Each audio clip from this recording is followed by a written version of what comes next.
तो हेलो दोस्तों, नमस्कार। कैसे हैं आप सभी? उम्मीद करते हैं कि सभी अच्छे ही होंगे। तो दोस्तों, यहाँ पर आप लोग देख सकते हैं वायरल प्रश्न पत्र यहाँ पर आ चुका है।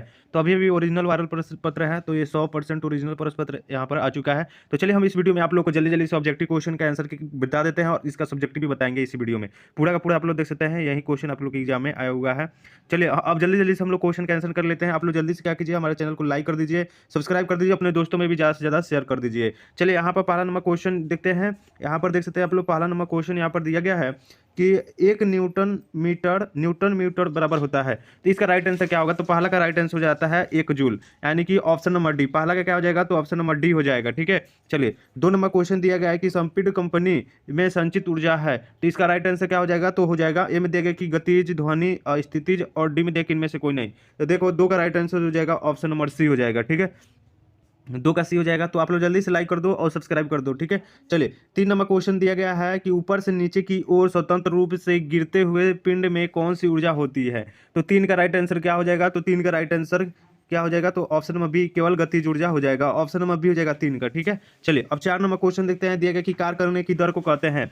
तो कार्य करने की दर को क्या कहते हैं? तो 4 का राइट आंसर, एक ही वीडियो में आप लोग को ऑब्जेक्टिव सब्जेक्टिव मिल जाएगा, पूरा देख लीजिए इसी वीडियो को। ठीक है, 4 का क्या हो जाएगा? तो 4 का ऑप्शन नंबर सी हो जाएगा, शक्ति हो जाएगा। कार्य करने की दर को क्या कहते हैं? तो शक्ति कहते हैं, पावर कहते हैं। ठीक है, चलिए नेक्स्ट क्वेश्चन दिया कि एम तथा 2m द्रव्यमानों के 2 पिंडों एक समान वेग से चल रहे हैं, तो इस गतिज ऊर्जा का अनुपात यानी कि रेटियो क्या होगा, रेशियो क्या होगा? चलिए इसका राइट आंसर बताना है। तो 5 का राइट आंसर क्या हो जाएगा? तो हो जाएगा वो सी हो जाएगा, 1:4 हो जाएगा। ठीक है, चलिए नेक्स्ट क्वेश्चन 6 नंबर की तरफ में हम लोग चलेंगे।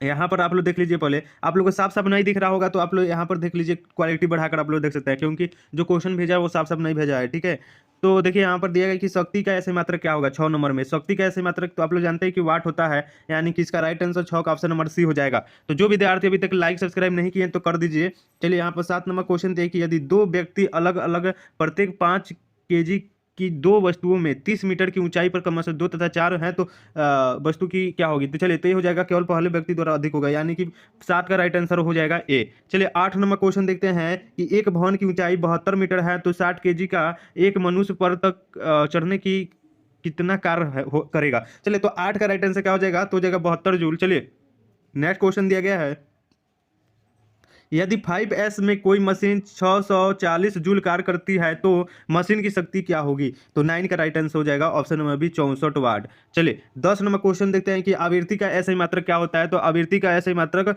हर्ट्ज होता है, हर्ट्ज।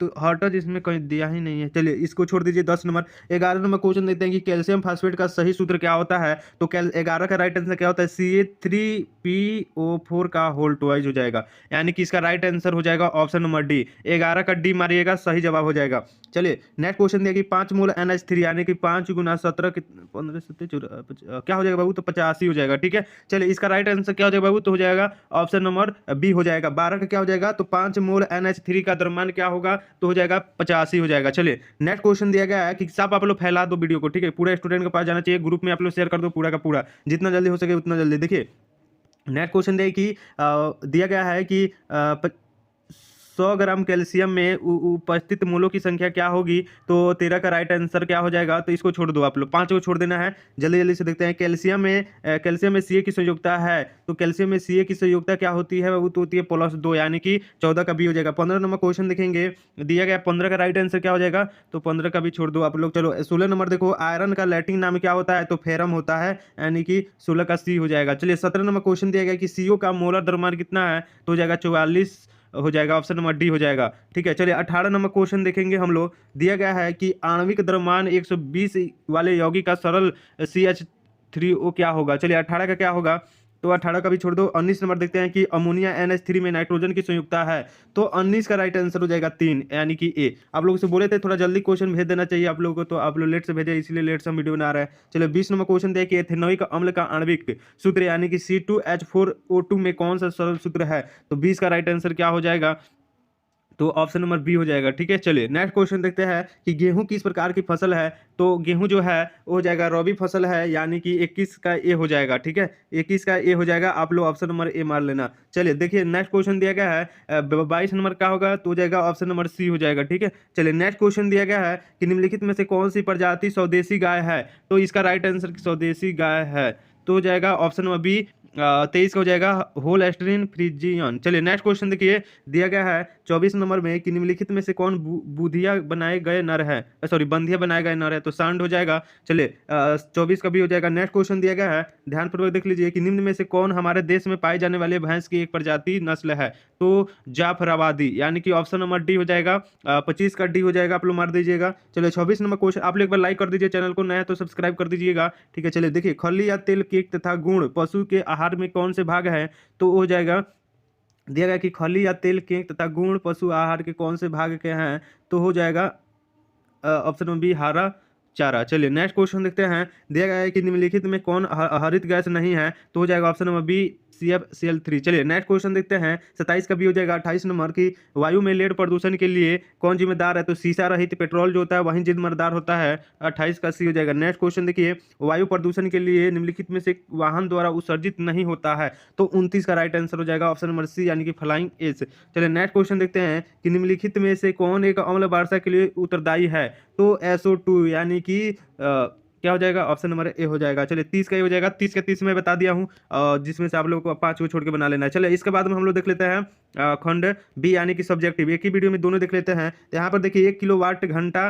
की परिभाषा दे देना है, ठीक है। तो पहला नंबर क्वेश्चन का जवाब हम दे दिए हैं, ठीक है। उसके बाद में देखिए, क्या किसी वस्तु की गतिज ऊर्जा का मान ऋणात्मक हो सकता है, तो नहीं हो सकता है, ठीक है। यहाँ पर नहीं लिख देना है, ठीक है। चलिए 4 नंबर क्वेश्चन है कि तत्व का ग्राम परमाणु द्रव्यमान क्या है, तत्व का ग्राम परमाणु द्रव्यमान क्या है, तो 1, 2, 1, 3 और 4 नंबर क्वेश्चन बनाए हैं। चलिए यहाँ पर दिखाते हैं।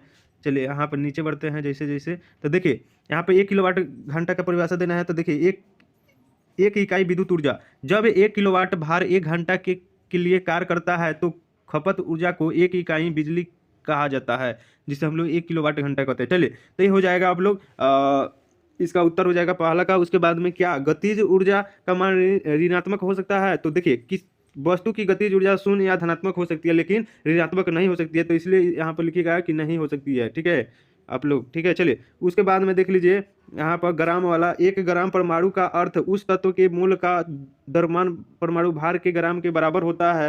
एक तत्व के 1 ग्राम में 0.022 गुना 10 के पावर 23 परमाणु होते हैं। ये हो गया। उसके बाद में आप लोग यहाँ पर देखिए सब्जेक्टिव में बता देते हैं, 1-2 प्रश्न सब्जेक्टिव में देख लेते हैं। चलिए आप लोग वीडियो को रोक रोक के लिख लीजिएगा। चलिए यहाँ पर देखिए 11 नंबर क्वेश्चन है दीर्घ उत्तरीय में, यानी कि लॉन्ग क्वेश्चन में, कि गतिज ऊर्जा की परिभाषा दे, भी वेग से गतिशील m द्रव्यमान में पिंड गतिज ऊर्जा का व्यंजक प्राप्त कर देना है। तो देखिए इसको 5 नंबर मिलेगा आपको, ठीक है। तो चलिए यहाँ पर बना दिए हैं, सिंपली से देख लीजिए आप लोग। चलिए यहाँ पर गतिज ऊर्जा, यहाँ पर जैसे यहाँ से शुरू होता है कि गतिज ऊर्जा किसी गतिशील, यहाँ पर आप लोग इसको स्क्रीनशॉट लीजिए आप लोग, ठीक है। चलिए m द्रव्यमान वाले पिंड से, ठीक है, यहाँ पर इसका व्यंजक जो प्राप्त कर लिए हैं, यानी कि 1/2 mv² इसका व्यंजक प्राप्त हो गया है। यहाँ पर इसका आंसर हो जाएगा। आप लोग वीडियो को रोक रोक के आप लोग देख के लिख लीजिएगा, ठीक है। चलिए उसके बाद में यहाँ पर देख लीजिए आप लोग, उसके बाद में एक और क्वेश्चन का उत्तर दे दिए हैं। जैसे में यहाँ पर देखिए दिया गया कि 12 नंबर क्वेश्चन है कि कार्य शक्ति और ऊर्जा का अंतर स्पष्ट कर देना है, तो इसका उत्तर का आंसर स्पष्ट कर दिए हैं। तो यहाँ पर देख लीजिएगा। चलिए यहाँ पर इतना अंतर स्पष्ट कर देना है, ठीक है। इसको स्क्रीनशॉट ले लीजिएगा। ये दीर्घ उत्तरीय का 2 नंबर क्वेश्चन का उत्तर है, ठीक है। चलिए इतना ही आप लोग लिखिए और अपने मन से बना लीजिएगा, क्योंकि क्वेश्चन आप लोग टाइम से नहीं भेजे थे, टाइम से आप लोग भेज दीजिएगा। और जल्दी आप लोग क्या कीजिए कि सोशल साइंस का भेज दीजिए कि हम बना देते हैं। चलिए आप लोग लाइक कर दीजिए, चैनल पर सब्सक्राइब कर दीजिए, अपने दोस्तों में शेयर कर दीजिए, और मेरे व्हाट्सएप ग्रुप में जुड़ जाइएगा। इसका PDF दे दिया जाएगा, लिंक डिस्क्रिप्शन में दे दिया गया है, ठीक है। चलिए मेरा नंबर है 6207 32 इस पर मैसेज कीजिएगा आप लोग। अगर आप लोगों के पास अगर क्वेश्चन पेपर मिल जाता है पहले, तो आप लोग को इस पर मैसेज करके दे देना है, ठीक है। उसका आंसर हम बना के दे देंगे।